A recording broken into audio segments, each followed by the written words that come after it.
నమస్కారం. యోగం, నృత్యం, వైద్యం ఈ మూడు పేర్లు వినగానే వేర్వేరుగా అనిపిస్తాయి కదూ, కాని వాటి మూలం ఒకటే. ఈరోజు మనం ఈ మూడు దారులు ఒకే దైవిక మూలం నుంచి ఎలా పుట్టాయో తెలుసుకోబోతున్నాం.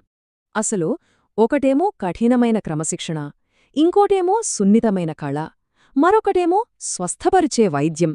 వీటన్నింటినీ కలిపే ఆ దైవిక బంధమేంటి? రండి, ఈ అద్భుతమైన రహస్యాన్ని కలిసి ఛేదిద్దాం. సరే, మన ఈ ప్రయాణంలో ముందుగా యోగంతో మొదలుపెడదాం. తర్వాత నృత్యపు లోతుల్లోకి వెళదాం. ఆ తర్వాత వైద్యం వెనుకున్న దైవిక మూలాలను చూద్దాం. చివరగా వీటన్నింటినీ కలిపే ఆ పవిత్ర వారసత్వం గురించి మాట్లాడుకుందాం. మొదటగా యోగం గురించి మాట్లాడుకుందాం. చాలామంది అనుకున్నట్టు యోగమంటే కేవలం కొన్ని ఆసనాలు వేయడం మాత్రమే కాదు. అంతకు మించి అది ఆత్మను పరమాత్మతో కలిపే ఒక గంభీరమైన ఆధ్యాత్మిక ప్రయాణం. ప్రాచీన గ్రంథాలు దీన్ని ఎంత అద్భుతంగా చెప్పాయో చూడండి. విద్యతే ప్రాప్యతే అనేన ఇతి యోగః. అంటే దేని ద్వారా అయితే మనం పరమాత్మను పొందుతామో దాన్నే యోగమంటారు. యోగం వెనుక ఉన్న అసలైన సిద్ధాంతం ఇదే. అంటే దీన్నింకాస్త వివరంగా చెప్పాలంటే మనస్సుని, మన పంచేంద్రియాల్ని పూర్తిగా మన అదుపులో పెట్టుకుని పరమాత్మలో లీనమవ్వడానికి చేసే ప్రయత్నమే యోగం. ఇదొక సంపూర్ణమైన ఆధ్యాత్మిక క్రమశిక్షణ అన్నమాట. సరే, మరి ఇంత గొప్ప యోగానికి మూలమెవరు? ఆయనే ఆదియోగి. అవును, మన శివుడు. ఎల్లప్పుడూ యోగా ధ్యానంలో ఉండే ఆ పరమశివుడే దీనికి ఆద్యుడు, అంతిమ సాధకుడు కూడా. యోగం మనస్సును అదుపులో పెడితే నృత్యము ఆత్మను ఆవిష్కరిస్తోంది. ఇది కేవలం ఒక కళ మాత్రమే కాదండి, మన భావాలను నేరుగా దైవానికి చేర్చే ఒక పవిత్రమైన వారధిలాంటిది. ఈ అద్భుతమైన కళ భూమిమీదికి ఎలా వచ్చిందో తెలుసా?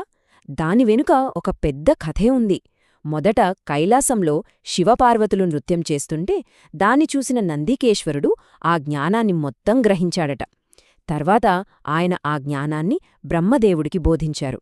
బ్రహ్మనుంచి ఆ విద్య భరతమునికి చేరింది.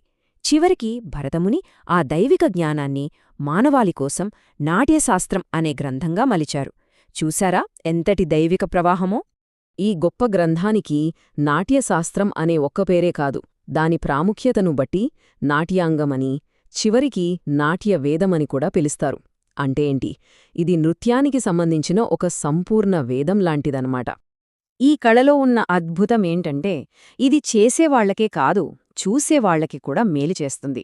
నృత్యం చేసేవాళ్ళు ఒక రకమైన మానసిక శాంతిని, భగవంతునికి సేవ చేశామన్న అనుభూతిని పొందుతారు.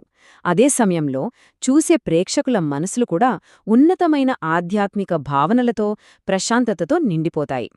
ఇప్పటిదాకా మనం మనస్సు గురించి, ఆత్మ గురించి మాట్లాడుకున్నాం. మరి శరీరం సంగతేంటి? శరీరం, మనస్సు, ఆత్మ ఈ మూడింటినీ స్వస్థపరిచేదే కదా నిజమైన వైద్యం.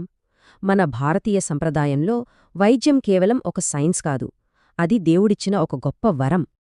ఒక దేవుడు స్వయంగా మానవాళికి వైద్య రహస్యాలను నేర్పిన ప్రదేశమొకటుందని మీలో ఎంతమందికి తెలుసు? ఆసక్తిగా ఉంది కదూ? దాని వెనుకొక అద్భుతమైన కథే ఉంది. ఆ ప్రదేశమే చెన్నైలోని తిరువాన్మియూర్. పురాణాల ప్రకారం ఇక్కడే అగస్త్య మహర్షికి సాక్షాత్తు శివుడే మొక్కలు, మూలికల వైద్యగుణాలను పూసగుచ్చినట్టు వివరించారట. ఒక్కసారి ఆలోచించండి, వైద్యజ్ఞానం నేరుగా దైవం నుంచే మానవులకు అందిన ఎంత పవిత్రమైన ప్రదేశమో అది. అందుకే ఆ ఆలయంలోని స్వామివారిని ఔషధీశ్వర స్వామి అని పిలుస్తారు. అంటే వైద్యానికి రాజు లేదా కింగ్ ఆఫ్ మెడిసిన్ అని అర్థం.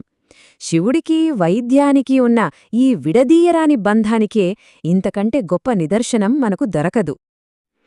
ఇంకో ఆసక్తికరమైన విషయమేంటంటే ఈ ప్రదేశానికి మొదట్లో తిరువాల్మీకియూర్ అని పేరుండేది. ఎందుకంటే సాక్షాత్తు వాల్మీకి మహర్షి ఇక్కడే శివుణ్ణి పూజించారట. కాలక్రమేణా ఆ పేరే తిరువాన్మియూర్గా మారింది. సరే, ఇప్పటిదాకా మనం యోగం, నృత్యం, వైద్యం గురించి విడివిడిగా తెలుసుకున్నాం. ఇవన్నీ వేర్వేరు నదుల్లా అనిపించినా చివరికి కలిసేది ఒకే మహాసముద్రంలో. అదే మన శాశ్వతమైన పవిత్ర వారసత్వం. ఇప్పుడు వాటన్నిటినీ కలిపి చూద్దాం. చివరిగా మనకు అర్థమయ్యేదేంటంటే ఈ మూడు మార్గాలు కూడా ఒకే దైవిక శక్తి యొక్క విభిన్న రూపాలు. యోగం ఆత్మకు క్రమశిక్షణ నేర్పిస్తుంది. నృత్యం ఆత్మకు ఆనందాన్నిస్తుంది. ఇక వైద్యం అది శరీరాన్ని స్వస్థపరిచే శాస్త్రం. ఆది యోగిగా యోగాన్నిచ్చిన, దైవిక నృత్యకారుడిగా కలను పంచిన, ఔషధీశ్వర స్వామిగా వైద్యాన్ని ప్రసాదించిన ఆ మూలం ఒకటే, ఆయనే శివుడు. ఈ ప్రాచీన పద్ధతులు మన శరీరాన్ని, మనసును, ఆత్మను సంపూర్ణంగా పోషించే గొప్ప మార్గాలను మనకు చూపిస్తున్నాయి. నమశ్శివాయ.